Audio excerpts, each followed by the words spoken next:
Hello and welcome to Talk Ag to Me, the podcast dedicated to improving ag literacy around the globe.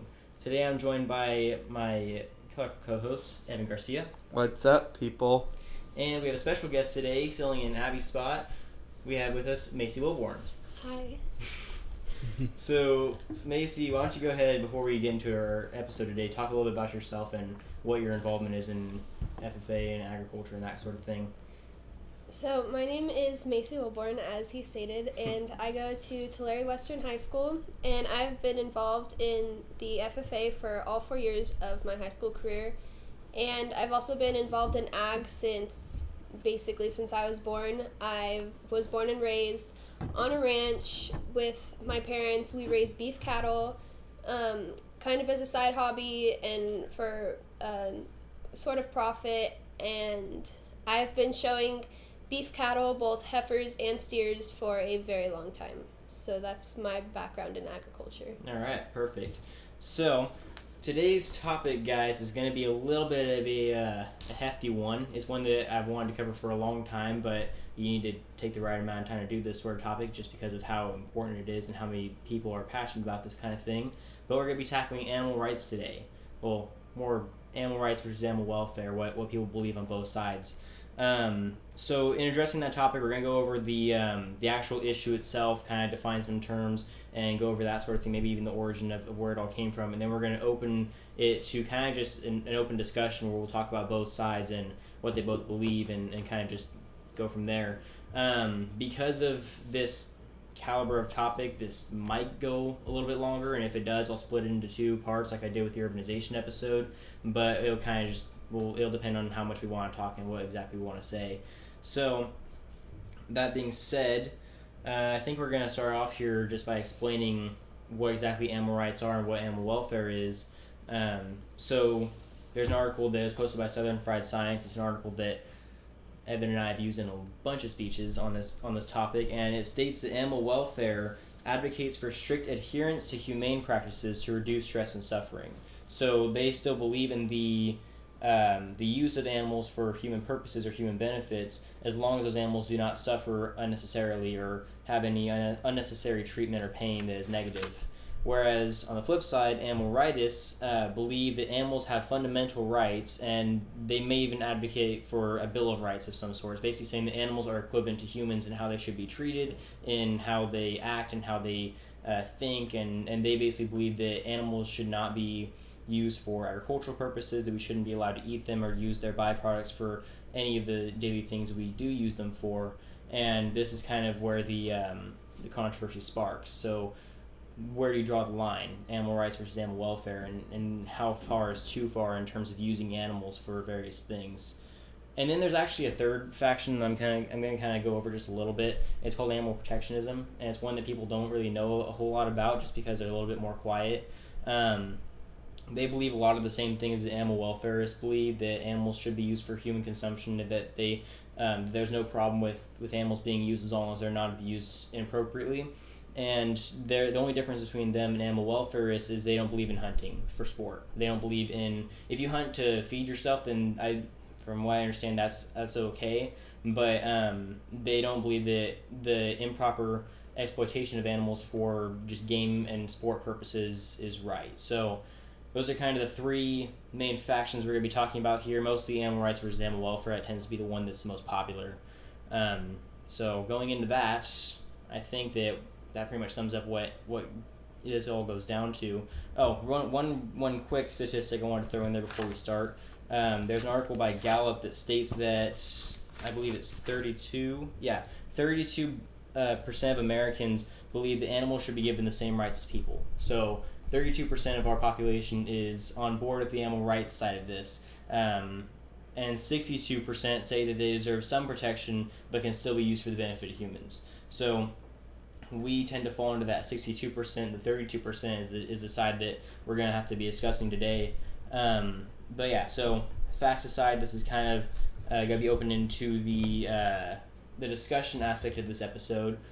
And again, this discussion is not to say that anyone is wrong for not siding with us, but we're going to be providing both sides of the argument here, and obviously, as you guys know, we take a little bit of a bias towards one side, but that's not going to be showing up in the episode. We're going to be giving a fair argument for both sides of basically every point we make. So, that being said, I'd like to open the discussion to our two guests here. Well, guest and co-host. Whoever wants to start, go ahead.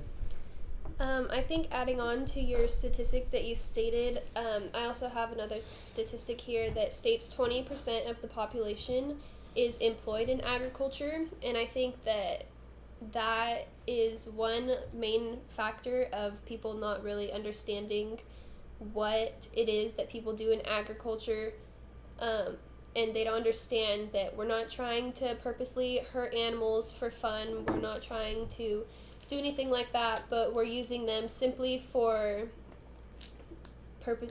We're using them for beneficial purposes. Yeah. Yeah, no, I agree. I think that's kind of where this whole thing stems from. It's just a lack of understanding and knowledge about what's actually going on.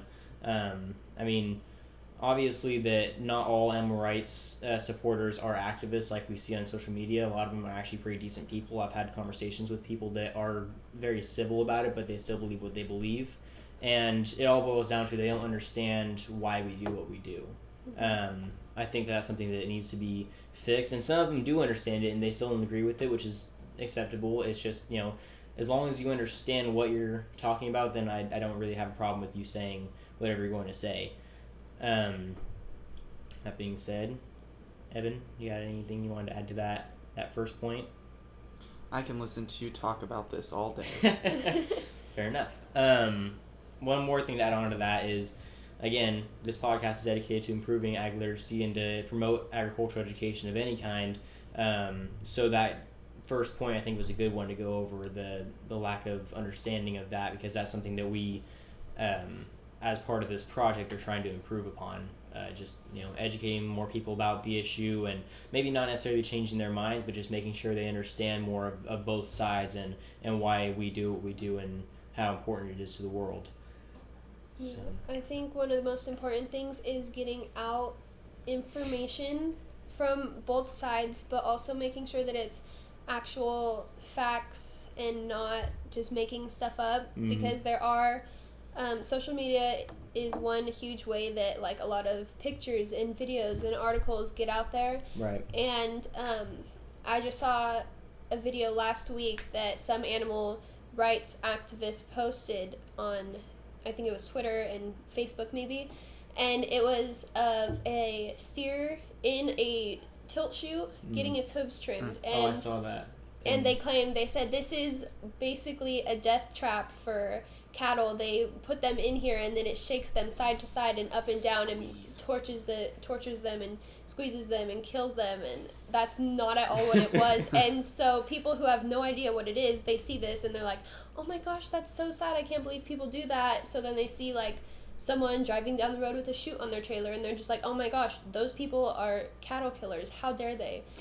Right, and yeah, I saw that same post, and I thought the same thing. I thought it was hilarious. And you go in the comments because that post is actually relayed to the My Job Depends on Ag Facebook page. It's something that we brought on a lot on this podcast, and just the whole community was just commenting on it, saying, "Are you serious? You don't understand that's a hoof trimmer?" And a lot of people don't. They don't understand what a hoof trimmer is. They think that either cattle don't need their hooves trimmed, or they just do it on the ground, or maybe a horse, they just pick up one hoof at a time and fix it. They don't understand that there's an actual chute and you have to turn them on their side in order to trim their hooves.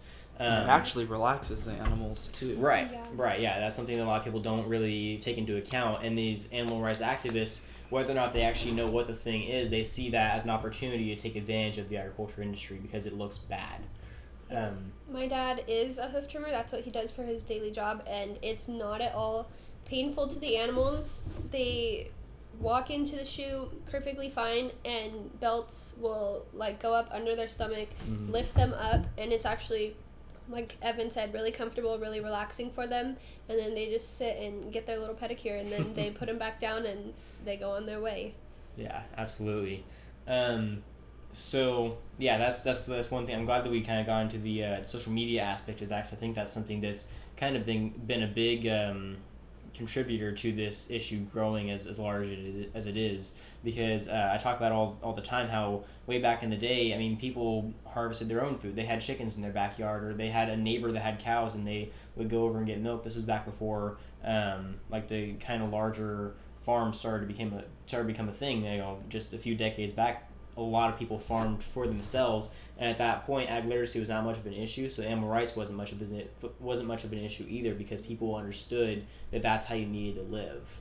And I know a lot of animal rightists today say that that's not the case anymore. We don't need to live off of that lifestyle, and I believe certain parts of that lifestyle, certain parts of the agricultural or the animal agriculture industry may be a little excessive, but you also have to keep in mind we're trying to feed a entire population, a world population here, and within the next 30 years we're going to have to quadruple that number of food we're producing. And I mean, the numbers are undeniable. Animal production is way more effective in feeding families than crop production.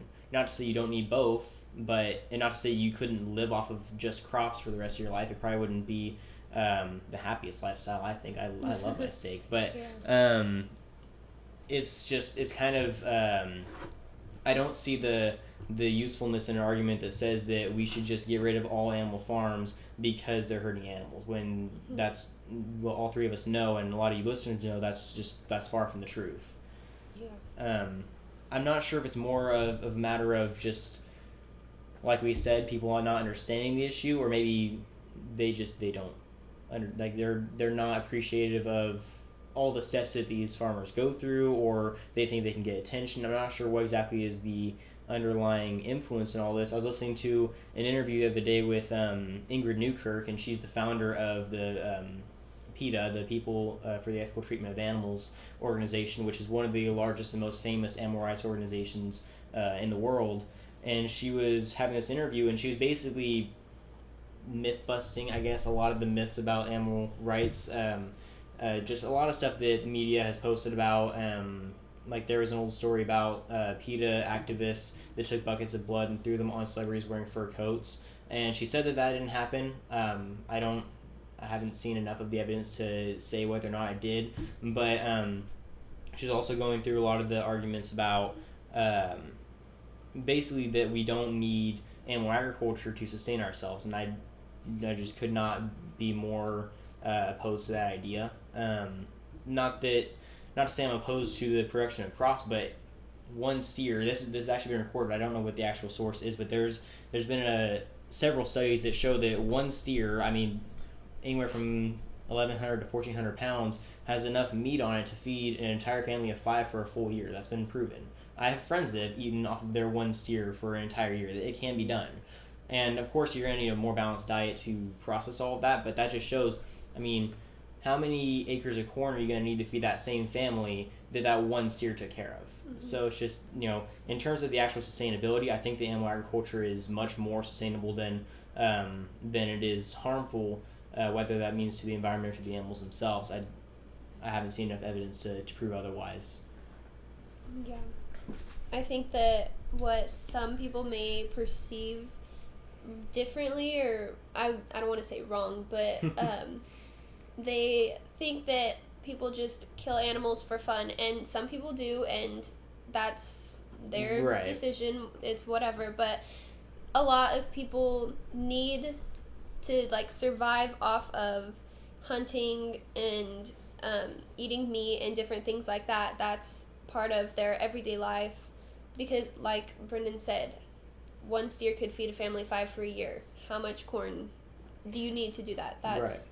So it's not like we just kill animals for fun because that's what we love to do. It's not at all like that. It's that we benefit. Everyone benefits from it, whether it's eating or using different byproducts to make, or using the different parts to make byproducts. So there's a lot of beneficial factors from that too. It's not just that we're inhumane and we want to kill animals, and that's what a lot of people perceive incorrect. Right, yeah, no, the amount of animal byproduct in everyday products that we buy is just, it's unbelievable. I mean, there's animals in everything.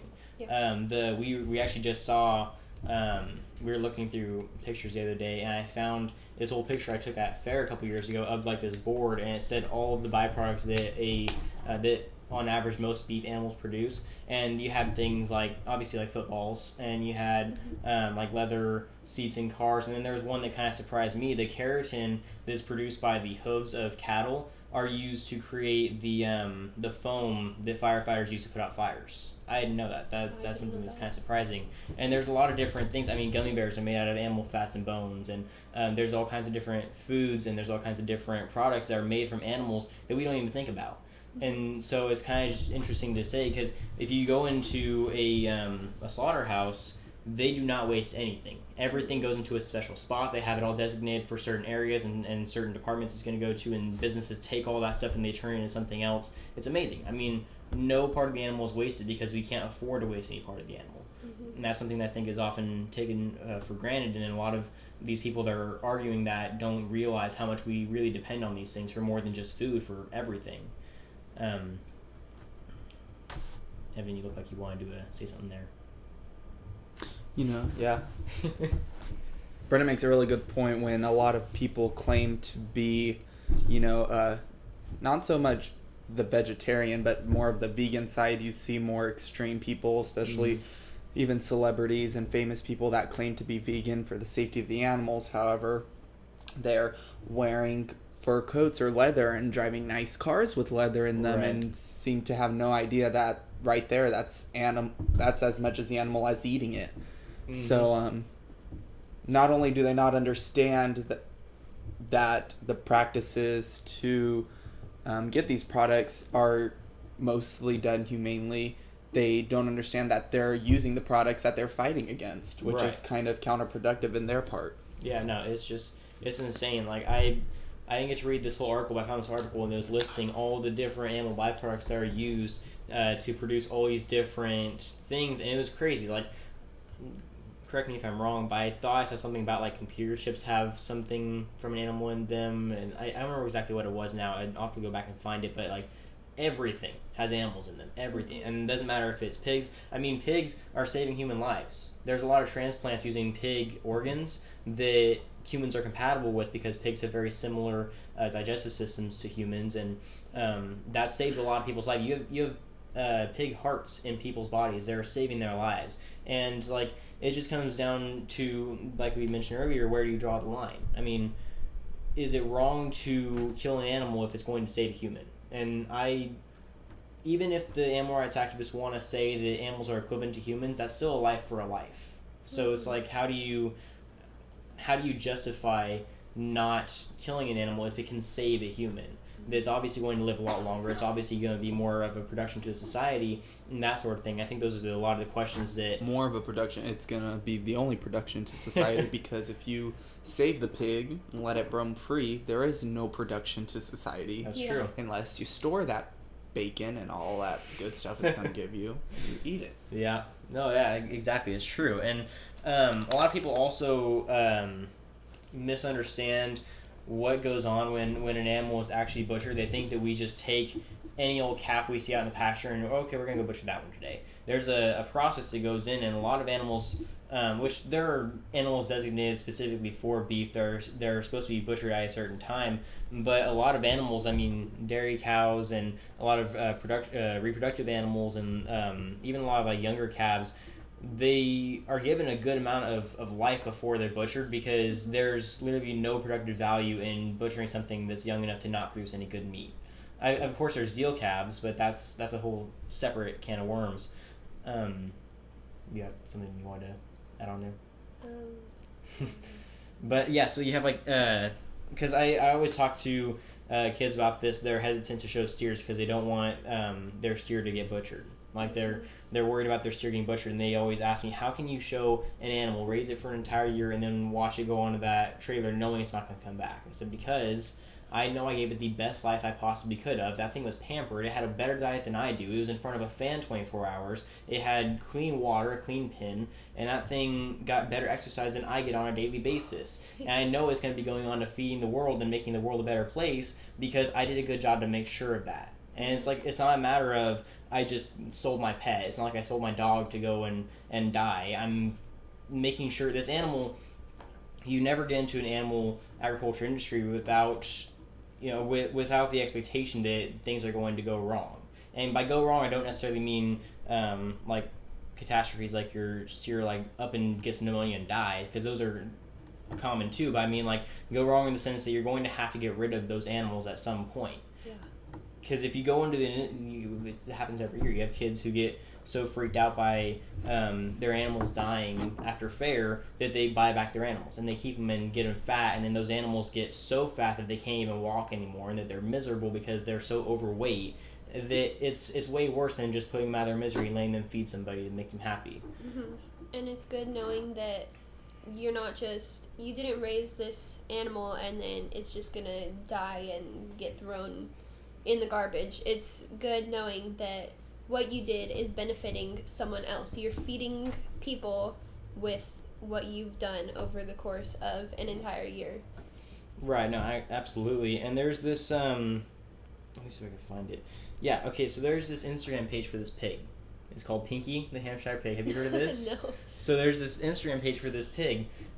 The owner of this pig took her to fair and was supposed to put her on the trailer to go to butcher, but she didn't want the pig to die. Mm-hmm. So she ended up stealing the pig and raising it on her own at home. Oh. And she might have bought it back. I don't remember the exact story, but the way she talks on the actual page, it sounds like she stole it. Like she was saying all stuff, she liberated it from the slaughterhouse, and so that sounds like she stole the animal. Yeah. And it's like that kind of thing, which like I understand. It's hard to get rid of that animal that you raised for all that time, but like there's got to be a line you draw somewhere. You signed that contract because you wanted to learn about the production of swine. You wanted to learn about the industry, and you wanted to help people.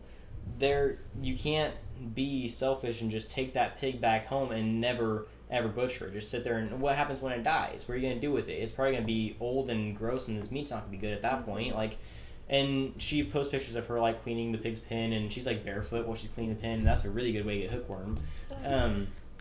So I think it kind of just shows that like some kids that go in and show these animals, they're not as aware of what the responsibility is going to take, and then they get sad when they have to go watch their animal die. And it's not like they're watching the actual animal die. They watch them go up on the trailer, and they know where they're going.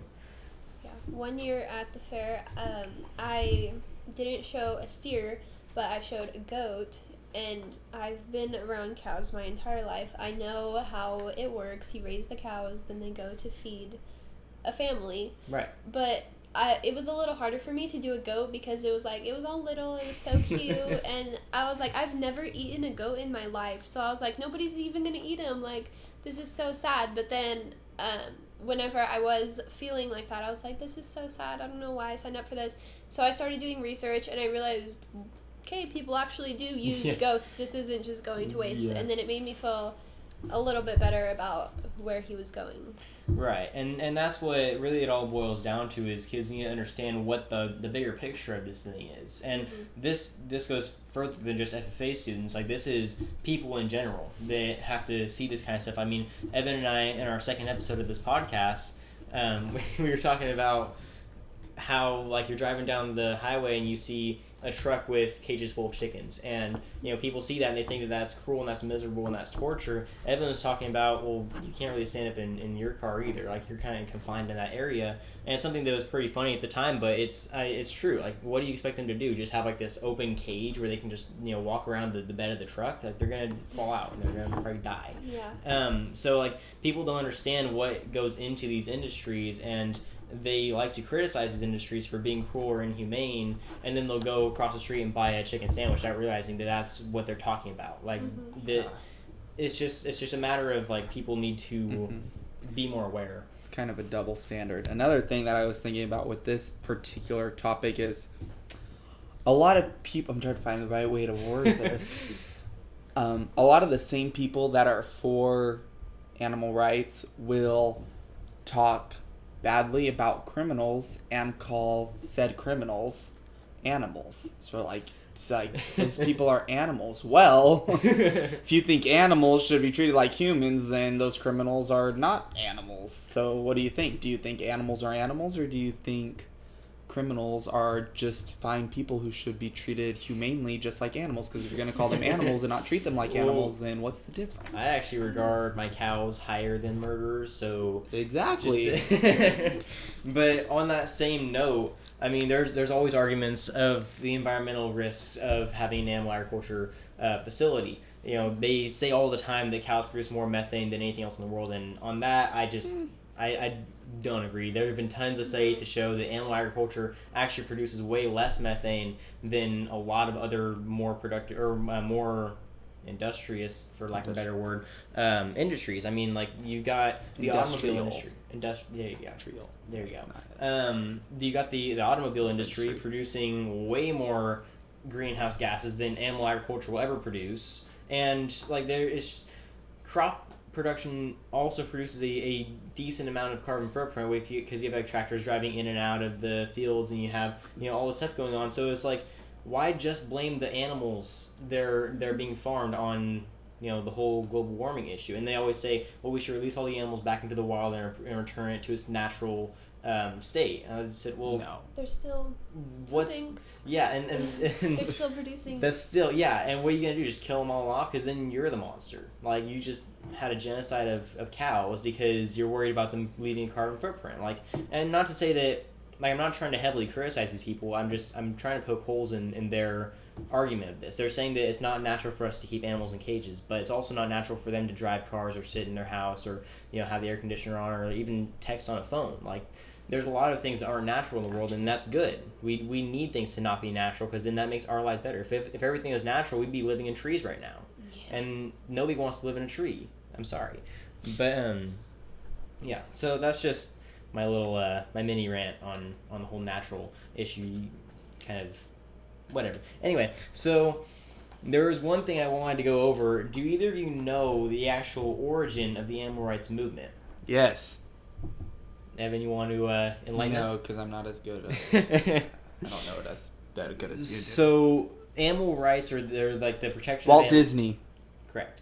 The animal rights are the protection of animals has existed forever. Like, Leonardo da Vinci wouldn't eat anything with a face. Like, that's always been a belief, but the actual animal rights movement, or the movement to reduce animal abuse or try to or basically eradicate a lot of the things that we see as natural, or not natural, but like fine with taking care of animals, like walking dogs on a leash, for example. That whole movement started back in the 1940s. Is that when? Okay, so 1928 is when Walt Disney produced his first ever animation with an animal in it. That was Steamboat Willie. He had Mickey Mouse flying the airplane. That was the first time that a cartoon animal had ever had human aspects. They were, you know, walking and they're steering a boat, and that's called anthropomorphism. It's, you know, applying yes, anthropomorphism. It's applying animal qualities to it's applying human qualities to a non-human.